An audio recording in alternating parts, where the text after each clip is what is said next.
listening to the Geekcast Radio Network of podcasts. Supernatural. Welcome,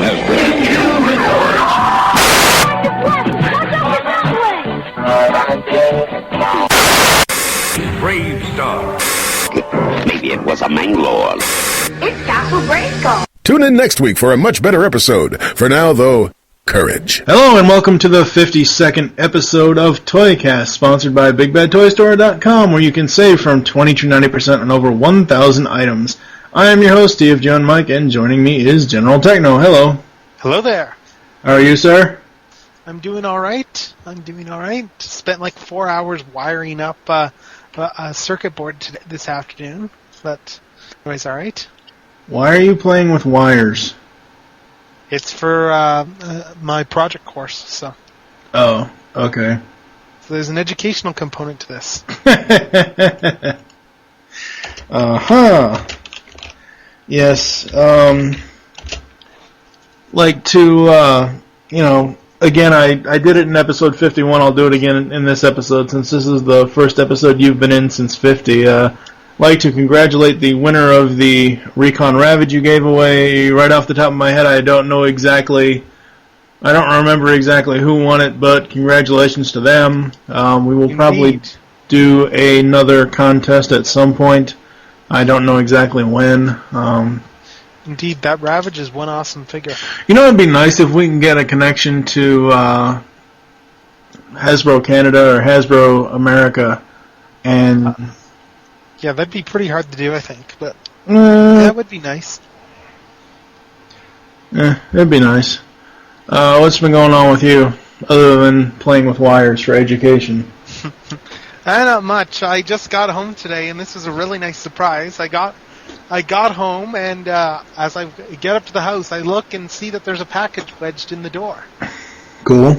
Which, I mean, I was expecting something, but not so soon, and I also was kind of surprised that they just left it there, probably just because the weather's been so nice the last while. But yeah, and it's a package that I was expecting from Malunas over on Twitter, who's a mutual friend, and yeah, it's a couple of animated figures that I'm pretty excited about having in hand now, and not just that, but I went to unbox them and everything. I was like, okay, I'll just film this for posterity and stuff, just for fun.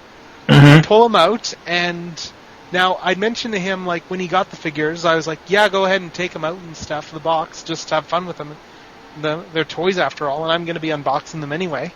But he'd repackaged them in the boxes, and on the inside of the card, in front of each toy, he'd put his own art that he'd drawn of the character that was in the box. Oh, so cool! Art of Arcee and Ratchet that he drew up, and that was a really awesome surprise. And it's chronicled for posterity on YouTube. My reaction to this. There you go. That's awesome. Yeah, there's not too much going on with me. I guess my podcasting skills are all over the internet now, outside of our own network shows. I was recently, of course, by the time episode 52 airs, everybody will already have known this, but I was recently on Radio Free Cybertron and Soundwave, so that was a really cool experience. Let's see, what else? I just recorded Beast Unleashed episode 6 with Steve Phillips and Michael Wilson. Thank God that episode was not as dark as episode 5. Oh my God. Episode? Huh? Which episode of Beast Wars, if I might ask? The Trigger two-parter for episode 6. Oh, that one. That's the one where Black Arachnia gets all powered up. Yeah. But, no, episode 5 of Beast Unleashed, I don't know, that show, I think that's the show that I'm having the most fun doing, and it's the one that is pretty much gone downhill ever since we started it. Almost every episode has some sort of wacky, weird, hilarity, something or other. I don't know. It's just one of those things where, you get myself, Steve Megatron, and Michael Wilson on the same record, and shit's just bound to happen. Still, if it's a fun show to record. Oh, no, it is, but it's just some of the stuff some of the tangents that like, I mean, normally when you and I do episodes, just the two of us for ToyCast, it's, I would say, maybe 30, 40 minutes long. When Michael and I do episodes for ToyCast, they go an hour 15. Because we get off on all these tangents, like in last week in episode 51. We ended the show talking about wrestling. True, I guess at least the tangents when I get off are generally toy-related, so... Yeah. Why don't you go first, sir? Who are you going to be talking about? I'm going to be talking about the Transformers animated Toys R Us exclusive Ratchet figure. As I mentioned, I just got this today. Mm-hmm. I'm actually just transforming this now for the first time as I speak, actually. I've got it most of the way. But anyway, just to fill in, he's one of the final Transformers animated figures that Hasbro's getting out there. Like, they basically had announced all these and said we were going to get these out somehow. And it came out that this was going to be a Toys R Us exclusive, which made a lot of people unhappy. And initially I was like, okay, no big deal. And then I found out we're getting Ravage instead as a Toys R Us exclusive, which, though it's nice, it also meant that, in all likelihood, we weren't going to be getting this guy. So I made arrangements to get him, and get him I did. And I gotta say, he's a pretty cool figure. I mean, he's, like, in robot mode, I'll just talk about this, because that's what he's packaged in. He's a really good representation of his younger Cybertronian counterpart. I mean, he looks pretty good. Do you think the Hasbro toy I forget what his name is, he's on the commentary for the 2 episodes on Season 2's DVD of TFA, Eric something or other. Eric Siebenahler? Yeah, do you think he basically just took Derek Wyatt's animation design and modeled it into that toy? I mean, the easy way is to just ask Wyatt how that worked, but I would guess that because the design was, given that it was such a late toy, it wouldn't surprise me if the design was made with, I mean, all the designs that they've made have been made in such a way that it's possible to make toys out of them. Mm-hmm. I mean, that's what happens when you have a bunch of Transformers fans and the collaborative process, which they keep saying it was a very two-way street in terms of developing character designs. So, I mean, I'm sure that they knew it was feasibly transformable. Plus, given it's his it's his earlier mode, I mean, there's some similarities in the transformation scheme and stuff. I don't like a lot of the Cybertronian modes, though. I honestly don't. That's just, I mean, you can continue. I'll elaborate in a minute, but that's just my overall opinion. Fine. But yeah, anyway, so you've got a figure that's pretty well engineered overall. And yeah, Ratchet in robot mode, he looks really good. He's got the same type of look that he has. He's got a smile and an unbroken crest. Like, this is Ratchet before he got broken physically and psychologically by the war. By lockdown. Well, also oil slick if you go off the comics, so. But that's me. But because the comics are canon, Marty Eisenberg did write them, so. No, that's fine. But anyway, so yeah, he got broken by the war and disillusioned, but this is him before that. Even though it's the same alt mode he had in Transform and Roll Out, I guess.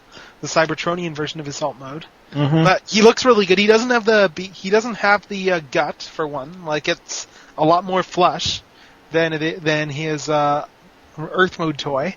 And he's got better stance. He's got these shock paddle accessories, which it comes across more that they had to give him something weapon-wise. And it fits Ratchet, though, to be fair.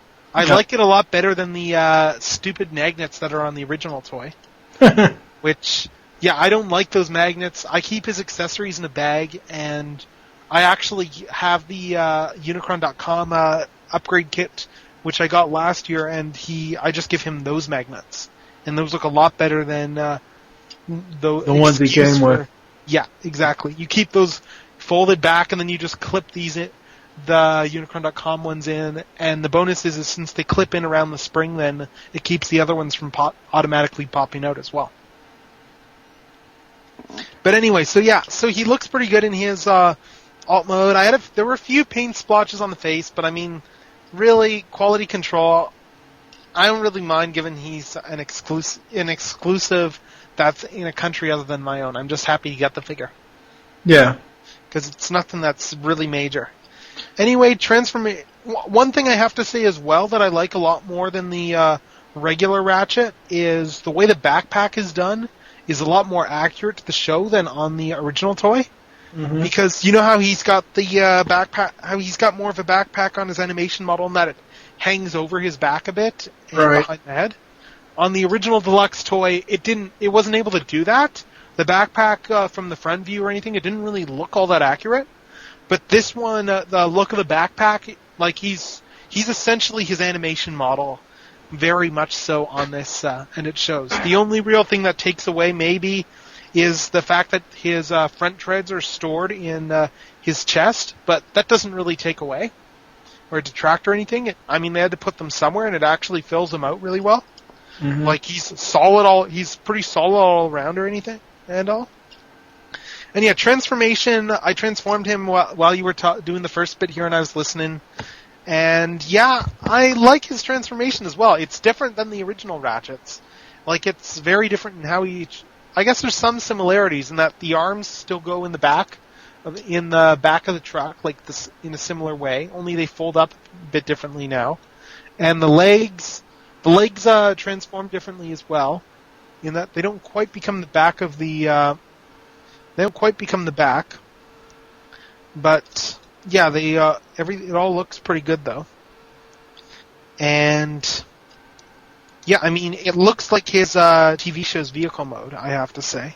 Right. The only real discrepancies that I see are that, first of all, there's the fact that he's got a blue windshield and not a black one, but that's just because they used blue light piping. Mm-hmm. And, yeah, I don't really begrudge them for that. That's really easy to change if I want to anyway, just with some marker. Yeah. Markers or something. And the other discrepancy is, and this one's just a really nitpicky cosmetic one, is that on the sides of his alt mode, they put the made-up emergency logo that Hasbro's been using on their Ratchets since the movie line. They put that on the sides, even though he doesn't actually have that in his Cybertronian mode. Mm-hmm.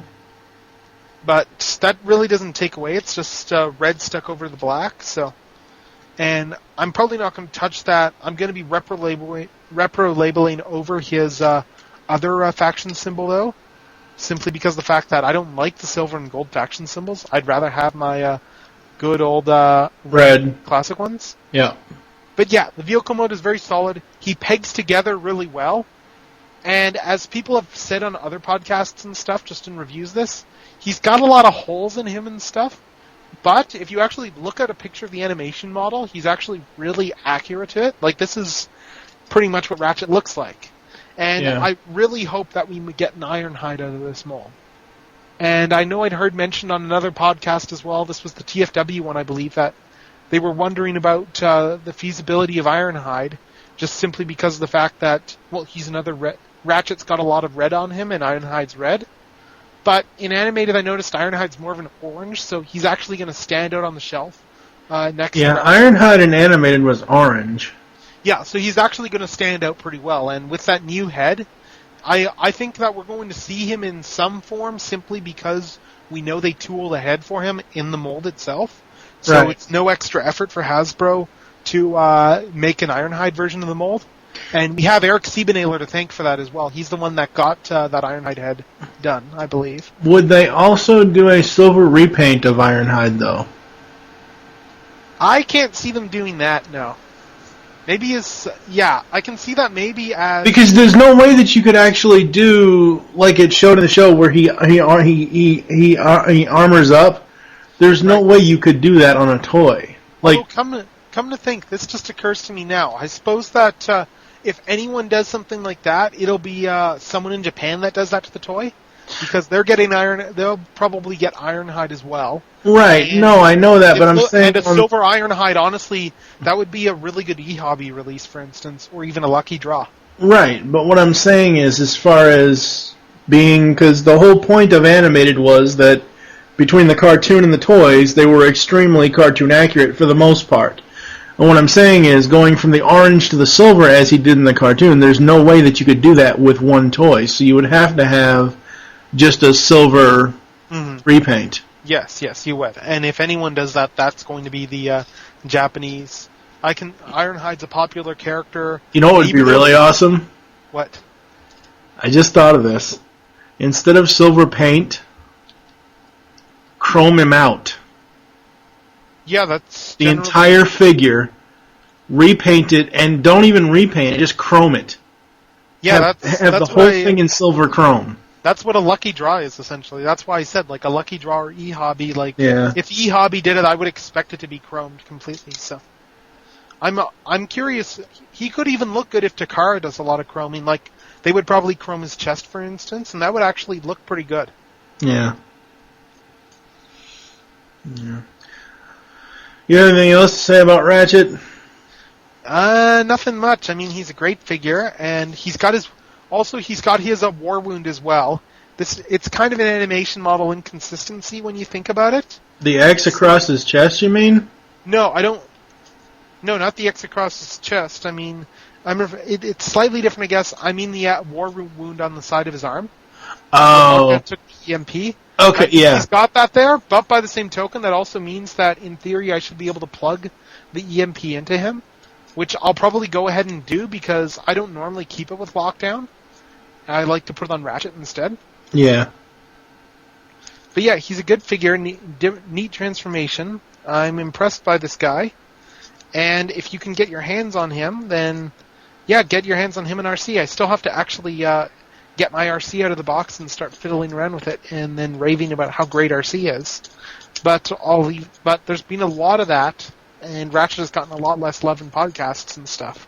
So I figured I'd talk about Ratchet instead. Yeah. You know, I had a thought, and I'm surprised. I know RC didn't get a whole lot of time in the cartoon, but I'm actually very surprised that Derek or Marty or any of them didn't reference her X-ray vision from the movie. And I think it would have been extremely cool if they did, and if they made it into the toy with light pipe change eyes, where it goes from blue to the red like she did in the '86 movie. That would have been awesome. Well, they can't really do color changing light piping though, not really easily anyway. Well, they have color changing light eyes on the Universe Cheetor. It doesn't have to be light piping, but right. But you know what I'm saying though. Yes, I do. Yeah. And also, I figure that this is probably worth mentioning, because I was actually listening to a bit of that commentary just today, actually. So this is fresh on my head. And with Hot Rod, they actually did homage his X-ray eyes in the toy. In which toy? That was the Kiss Play / Alternators Hot Rod of all modes. That was the Mirage mode only. They gave it a new head for Hot Rod. Mm-hmm. And they actually put a visor in there that folds down over his eyes. Oh, cool. So like it folds out, and it's like in the movie where he's got his X-ray vision. Right. I don't know if I'm not sure off the top of my head if they had it on the US release. That was the SDCC exclusive, but I know that Kiss Play did that. Oh. So the perverted Japanese toys are good for something. Alright, I am going to be, as everybody knows, from episode 45 to 50, I did a whole bunch of Robot Heroes talk. Well, I've run out of Robot Heroes, so it's back to the Mighty Muggs. And one of the reasons why I talk about Mighty Muggs when Michael Wilson isn't around is because he doesn't like them. I don't know how you can't like these things. Granted, they don't transform, they don't do anything, they're not supposed to. But you just described why people don't like them. Yeah, I know. But still, they're still made of 100% recycled awesome. So anyway, I put a vote up on Twitter before we started recording this of between Baroness, Ghost Rider, Venom, or War Machine, and everybody was telling me either War Machine or Venom. Somebody asked me to do all four in one show. I was like, no, that defeats the purpose of the show. And my reaction essentially was, you keep hyping War Machine. Talk about War Machine. Yeah, no. Dude, War Machine is... If I only had to have two... If somebody told me I could only choose two Mighty Muggs to have and I couldn't have any more, I would pick War Machine and G1 Shockwave. Because, in my honest opinion, they are the two best ones ever so far out of any of the ones that have been made. War Machine is made. He is part of he's a Toys R Us exclusive. He is part of the Iron Man 2 line. Now, normally the Marvel mugs, Hasbro markets them obviously as Marvel, like with Iron Man and Wolverine, and they're all Marvel stuff. It's every box of the Marvel one says Marvel on it. With the War Machine Toys R Us exclusive and the Iron Man Mark VI armor exclusive, they are deeming it under the Iron Man 2 movie toy line, which is very awesome, I think. I don't really want the Mark VI armor for Iron Man. I actually want the Comic-Con version from a couple of years ago, so Mark hopefully is that the suitcase armor? No. The Mark VI? Mm-hmm. No, I don't think so. I'm not sure. I'm not that up-to-date on Iron Man's Mark armor there. I know the suitcase armor is the one that was in the trailer, but no. Oh, yes. So War Machine, he is mainly very dark gray with a lot of silver. He comes with. It is very rare for a Mighty Mug to come with 2 accessories. Well, I mean, Starscream's wings notwithstanding, I mean, you really can't count. I mean, as far as weapons, I wouldn't count those. Well, they are accessories because you don't have to have them on the figure. But what I would consider having more accessories would be something like Jazz would be an example of 2 accessories, because he's got the doors plus the gun. Yeah, but the doors are molded onto the figure, though. Yes, but they're in addition to the base Mighty Mugs mold, so they're extras. So I would count them as an accessory. Okay.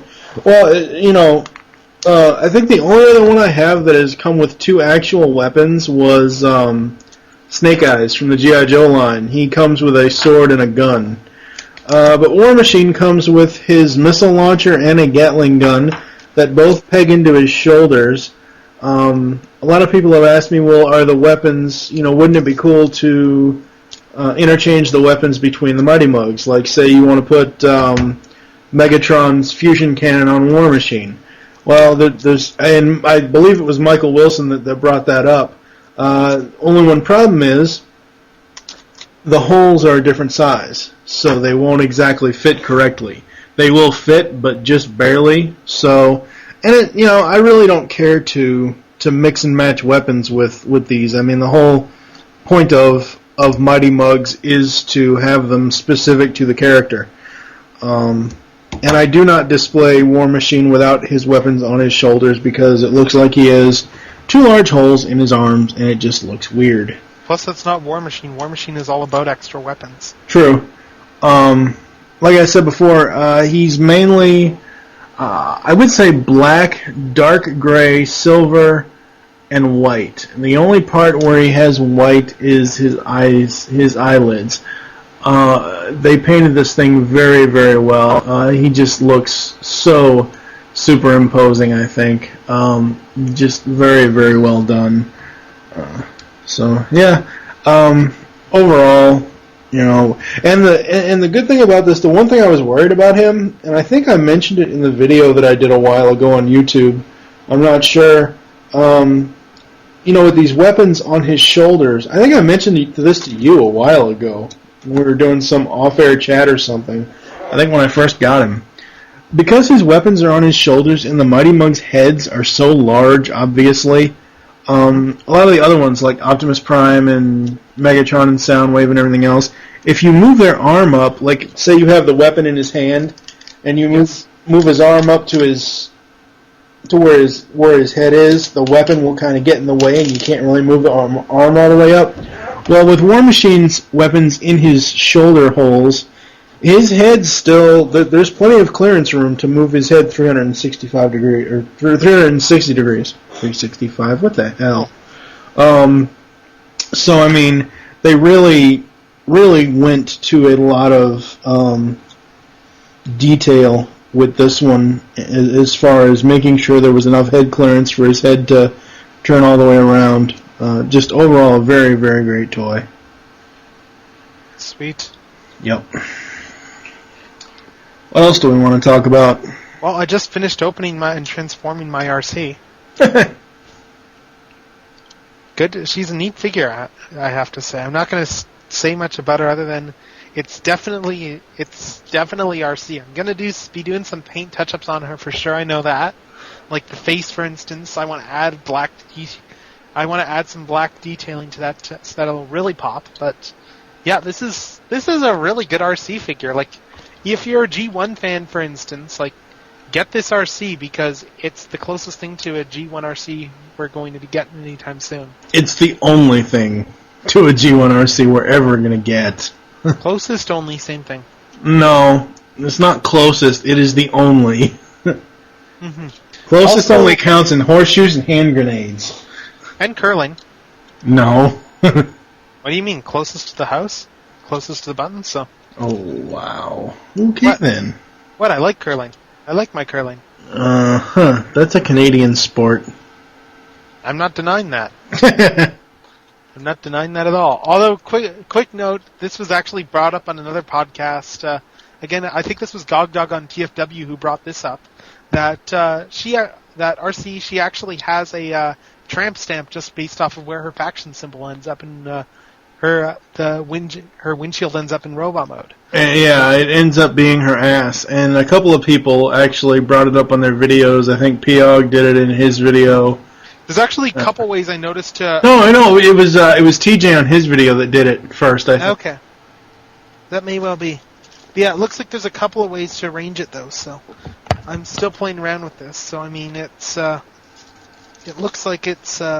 overall, though, it's pretty good, though, so I have to say. Like, I'm not sure what the actual way to how the actual method to put it on her back is, but okay, you fold it down like that, because there's a couple ways. There's one way you can put it where it's less of a skirt sort of thing, so. And looking at it, I think I actually like that better, so.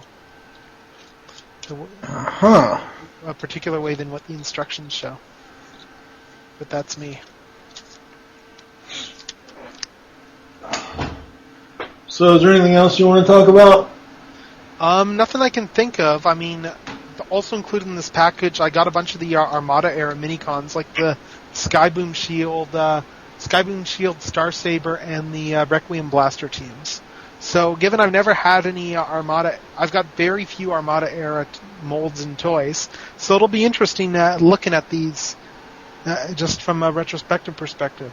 I think the only Armada one I might actually have, unless I'm wrong, I think it might be a knockoff of the Deluxe Optimus Prime mold. I think that might be the only Armada toy I have. Just because I wasn't into Transformers during Armada, so. Yeah. I wasn't either. I've got a bunch of It's interesting because I've got a few RID of the bigger RID toys.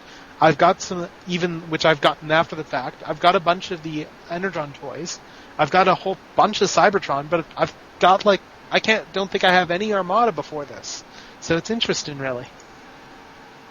I think Armada is the only generation that I don't have toys from. So, well, Machine Wars, I don't have anything from that, but. Who would want anything from it? I don't know. I'd want that Starscream. Yeah. But that's partly because of the Transformers Redemption CGI series that Draven from TFW has done. So. Oh, okay. Alright, well, I think we're going to close this one. Thank you for joining us here on ToyCast. There are several ways to get in contact with us or leave feedback for the show. First is you can stop by geekcastradio.com, find all the other podcasts there. Second is you can join the forums at PredaconEmpire.com/Nexus. And the third is you can leave the show feedback in iTunes. Please do this. We now have a voicemail line. Call us and leave us your thoughts on each episode. Be sure to say which show you're leaving the message for and your name. The number is 502-526-5821. You can follow us on Twitter. The show name there is TFToycast. Mine is TFG1Mike. And what is your Twitter? Mine would be GeneralTekno, and I've got Facebook now finally too. Yeah, about damn time. Thank my friend who made me an account. We hope you enjoyed this episode of ToyCast. Wish you'll join us next time. Be sure to visit our sponsors, www.bigbadtoystore.com, for all your Transformers and other toy-related needs and more. For now, I am TFG1Mike with GeneralTekno. Saying the more words of Optimus Prime, transform and roll out, and thank you for listening. Until next time. I think I've gotten good at the timing with the and with that final and. Hey, This is Sari, and you're listening to the Geekcast Radio Network of podcasts. Podcast good. Supernatural. Satan has